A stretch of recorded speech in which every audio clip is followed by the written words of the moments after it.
তো প্রচণ্ড রোদ্দুর, যদিও বেশি সময় দিতে পারলাম না আমার ইমন ভাইরে। ইমন ভাইয়ের সাথে আমার সাথে পরিচয় অনেক দিন থেকে। তো ভাই আসলে চাকরির জন্য সময় পায় না বলেই দেশের বাইরে থাকে, অর্ধেক সময় দেশের ভিতরে থাকে। অবশ্যই। তো যার কারণে আসলে সময় হয় না। তো মাশাল্লাহ আজকে দেখা হয়ে গেল, একটা দারুণ ছোট সময় পার করলাম।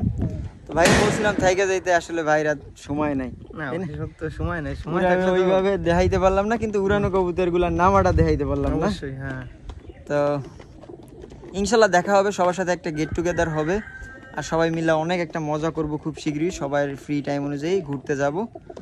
তো এই স্মৃতি হিসাবে আর কি ভিডিওটা করার কারণ হলো, স্মৃতি হিসাবে যে যারা যারা আসছে সবার সাথে একটা স্মৃতি অবশ্যই। হিসাবে রেখে দিলাম। তো ভাইয়ের আসলে বাসা হলো খুলনাতে, আর ভাই আসলে বেশিরভাগ টাইমে ইন্ডিয়াতে থাকে চাকরির জন্য, ইন্ডিয়াতে বাংলাদেশি মিলে হ্যাঁ, নাকি। দুইটাই মিলাই। আর ভাইয়ের আসল বাসা কোথায়? আসল বাসা হচ্ছে নড়াইল, লোহাগাড়াতে। নড়াইল। তো সবাই দোয়া করবেন ইমন ভাইয়ের জন্য, আমার জন্য দোয়া হ্যাঁ, করবেন। ওই ভাইয়ের জন্য দোয়া করেন যাতে একটা- কবুতর গুলো আরো উন্নত করতে পারে, আরো জন্য আকাশে ভালো ফ্লাই করে। আসসালামু আলাইকুম।